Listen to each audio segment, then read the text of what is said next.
Hello everyone, Sabi here, and yes, X marks the spot. Welcome back to my channel. Hope you guys don't mind. Today I'm just gonna use this as voiceover because, well, frankly, I'm just not feeling like using the camera right now, and frankly, it's hard to, put it in the right place to record, so don't worry about it, okay? But today we're going to review the latest Star Wars TV show, Obi-Wan Kenobi. One of the most controversial types of shows on Disney+, which I really am surprised to hear that there are some negatives and also some positive things about the show. And frankly, I am a bit surprised that it was this controversial because I thought it was a really good show. But looking at the episodes again, I do see why it's a bit on the mid side of things. In order to show you what I mean, I'm going to review the entire Obi-Wan Kenobi series. But for now, for this video, I'm not going to review one, but 2 episodes of Obi-Wan Kenobi. Because I really want to get the series over with, because I really just want to get back to Moon Knight and other projects. But you guys are not here to see me talk. You guys are here to see me talk about the Obi-Wan Kenobi series, so let's get straight to it. So the episode starts with an entire recap of episode 1 through 3 of the prequel series. In case people haven't downloaded Disney+. After that, we transition to a Jedi Master with a bunch of younglings getting attacked by clone troopers. I know that all the Jedis are supposed to die in the temple, but how come she didn't sense like an army of stormtroopers blasting everyone in the temple? In fact, doesn't she sense her fellow Jedi literally dying in the background and doesn't find it a wee bit mysterious? Hell, even without the Force, she should hear like the scream of people dying or an explosion or a sound of blasters going off somewhere. But to put aside my rant, I feel like the scene will be important to the story and not just as a flashback. After their master died, the Padawans run for their life as we hear from the background not only a bunch of Jedis getting blasted, but we also hear the Emperor giving the command to the clone troopers about Order 66. We're now in Tatooine, as it has been 10 years after the Jedi Massacre. A ship landed in the middle of town, as what was inside was a group called the Inquisitors. Once Jedi turn to assassins to hunt their own kind. I know this is a bit off track, but I cannot be the only one thinking about this right now. What the hell is up with the Grand Inquisitor? I can't tell if it's CGI or makeup, but either way, I hate it! Every time I see the Grand Inquisitor, I just can't help but sing, "Oh, Humpty Dumpty sat on the wall, he fell on his back and works for a Hot Topic." Back at the story at hand, the Inquisitors find a Jedi hiding in the saloon and wants to apprehend him, yet for some stupid reason, the Grand Inquisitor let him get away. After the Jedi ran away, the third sister asked the Grand Inquisitor why they should chase after someone like him when they should go after bigger prey. The Grand Inquisitor, however, turns down her request and tells her to stop this whole obsession with Obi-Wan Kenobi. We then cut to a butcher shop, and there he is, the man himself, Obi-Wan Kenobi, played by Ewan McGregor. One of the butcher employees was paid unfairly, as we see that Obi-Wan was forced to not interfere, as if he does, he will of course give himself away to the Empire. I mention this now because this scene shows us that Obi-Wan doesn't have the same drive as he did in the Clone Wars for justice, and it is further evident later in the episode. After he gets on his weird camel hybrid, he made his way back to his man cave. Which brings me to the question, how does he have electricity inside a cave? How does that even work? I'm pretty sure caves don't have ports or wires or anything like that. When Obi-Wan is asleep, he has a nightmare of the events that happened of episode 1 through 3 of the prequel series, and remembers the events of Anakin Skywalker being his apprentice, Padme dying, and his fight against Anakin, where he was known as Darth Vader. After waking up out of this nightmare, he desperately called his master Qui-Gon Jinn to give him guidance. Obi-Wan kept his eye on Luke, and later at night, dropped off a toy for him to play. After he dropped it off, the Jedi from earlier asked for his help. As I said before, Obi-Wan is no longer the same person back in the Clone Wars, as he denied to help the Jedi, also known as Nami, and tells him to essentially give up and live a normal life. Honestly, this is just a sad scene to look at, as you can already see how broken this man is given his expression, even denying that there is a continuation to the battle. And something is already going to tell me that something bad is going to happen to Nami. We then cut to Coruscant, as we see that Leia escapes from her mother in order to see the ships leaving. And of course, it can't be a Star Wars series / movie without a droid companion, so she has Lola. She eventually gets caught by her mother and was dragged to see her supposed cousins. Leia says she's sorry to her mother and gave her a hug, but in reality she did that to gain Lola back. I don't know why, but I already like this version of Leia. Obi-Wan once again did his daily routine, eventually meeting up with Owen again. After the supposed death of Anakin, Owen did not want Obi-Wan to train Luke the same way he did to Anakin. It's then the Inquisitors appeared in town, questioning the people in the city on the whereabouts of a Jedi. And the third sister is not holding back against anyone because she literally sliced off a woman's hand just for talking back. The third sister then interrogates Owen, questioning him on if he knows anything about a Jedi. When Owen didn't provide the information that she was looking for, she outright threatened him and his family that if he doesn't give out any information about a Jedi, she will kill them.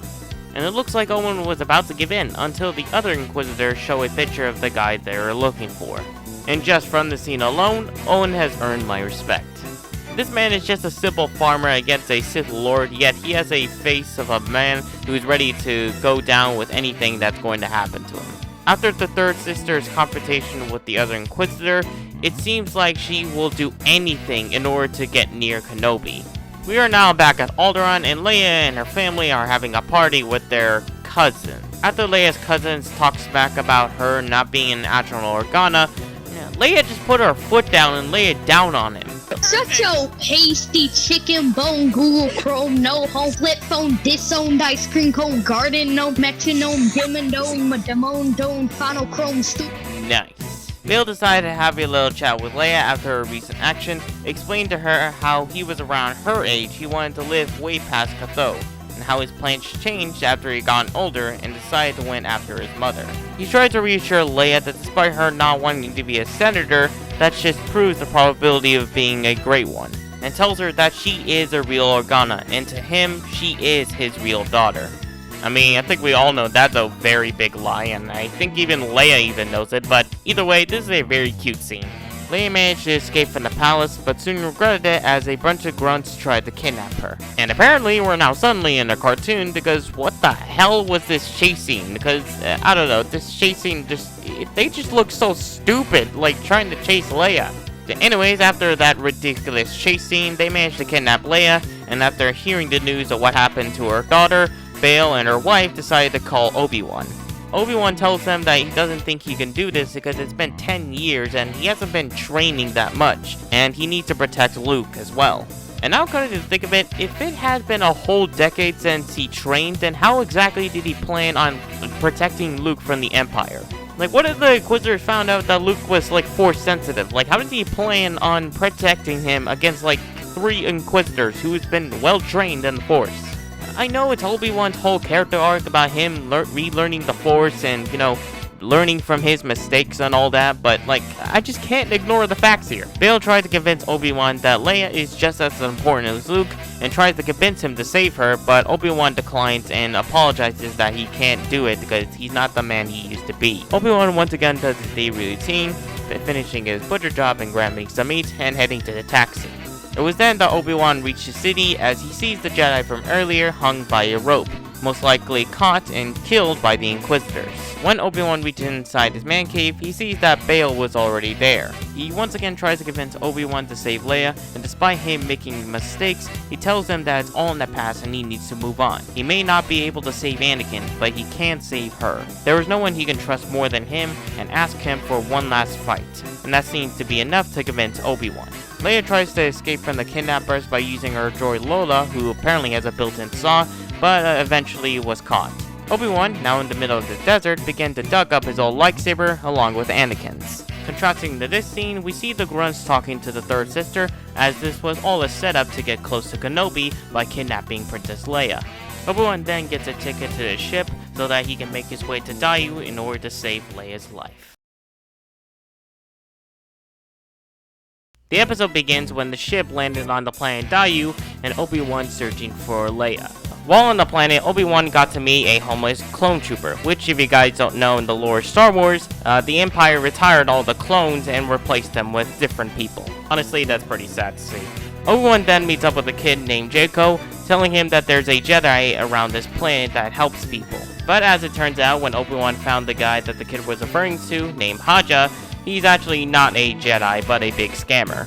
As shown when he pretended to be a Jedi in order to make some money from this mother and her kid. You know, for a Jedi who's known to dislike using blasters, that's quite hypocritical and quite uncivilized. Obi-Wan asks Haja information about the sewers and telling him on where exactly the location of the little girl is. Obi-Wan managed to sneak inside the spice lab, figuring that Leia was captured there. He found the room that he thought Leia was captured in, but soon realizes that this was all a setup, from the gangsters to the Inquisitor. Luckily for Obi-Wan, he remembers that he's the main character, so he spills some spice on them and manages to escape. The third sister, Reva, shows up in the lab, and at the same time, Obi-Wan managed to get Leia out of there. And you know what? I gotta get credit for Leia to at least trying to escape. When Obi-Wan got her to safety, he gives Leia a few clothes to disguise herself.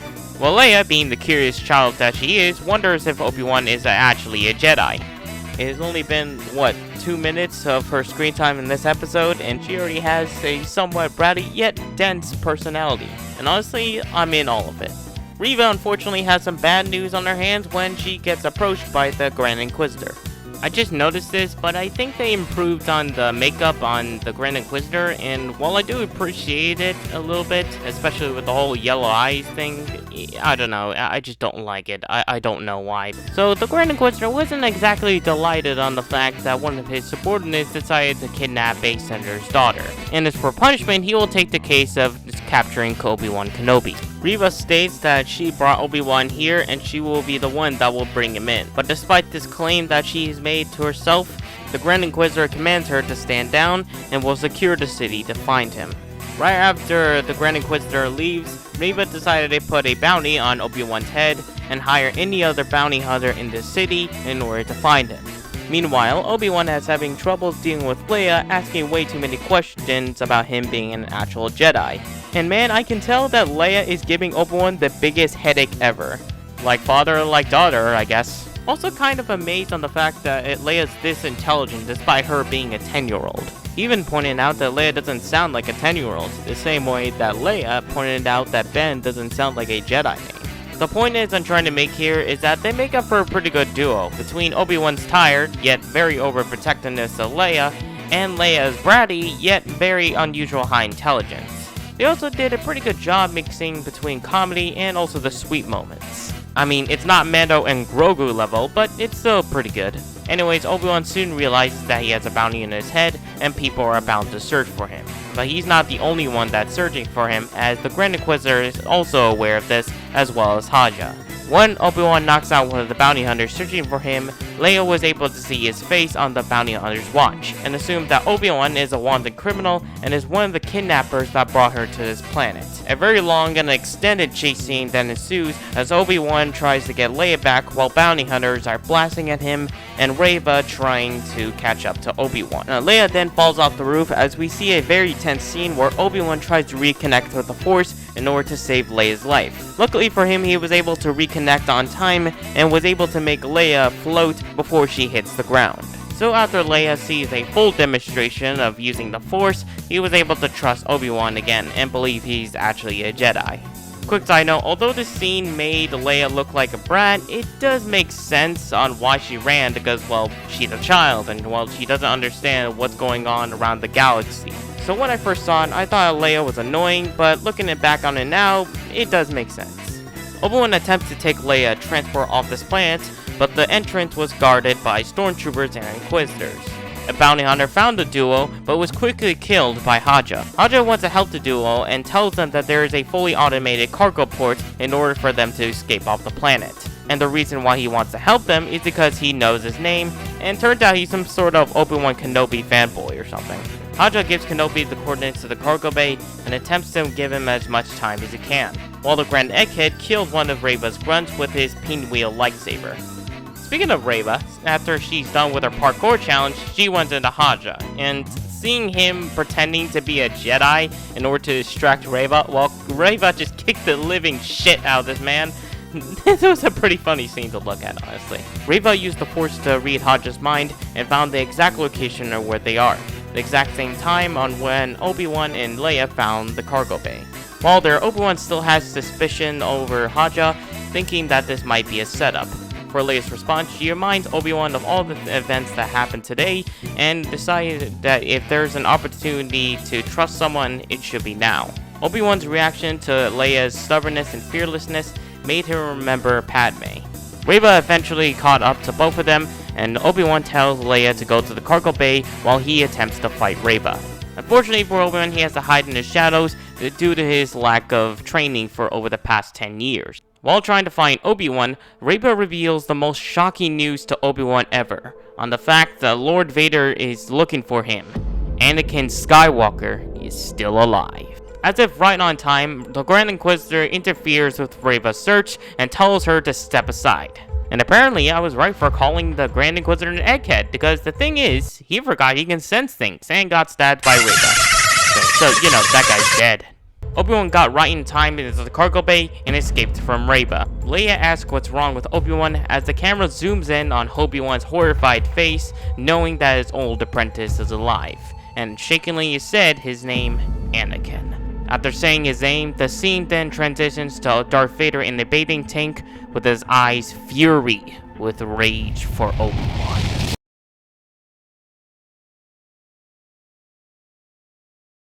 So for my final thoughts for these episodes, they're pretty good, honestly.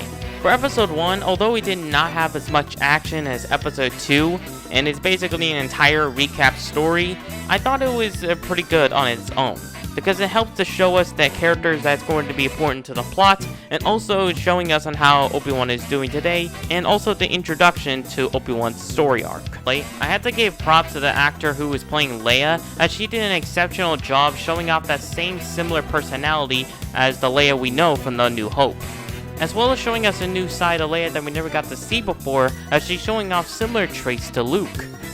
But despite the differences between their intelligence, whenever I see them, I notice that there seems to be one common trait between them that leads back to Anakin. I can't be the only one thinking about this right now, because looking back at The New Hope and the Obi-Wan Kenobi series, there seem to be both characters that doesn't like the position they're in life and don't want to be bound by it and wants to go out to make their own destiny. Moving on from my rant, and I'll quickly summarize my thoughts on episode 2 because I do not want to stretch this video out anymore. The comedy is fine, the action scenes are not as flashy, but it's still a bit effective, I guess. And the ending for the episode was just too perfect. So for my final thoughts, I'll give episode 1 most likely a 8 out of 10. For episode 2, however, I'll most likely give it a 7 out of 10. So what do you guys think? I'd like to know in the comments below, and what do you think about these episodes? Oh yeah, before I leave, I should mention why I haven't reviewed episode 2 of Moon Knight, and the reason being is because apparently I got a copyright claim from it. I don't know why, it didn't seem to have a problem with the first one, but whatever the case is, I'll try my best to release that video. Whatever the case is, I'll see you all in my next video. I love you guys.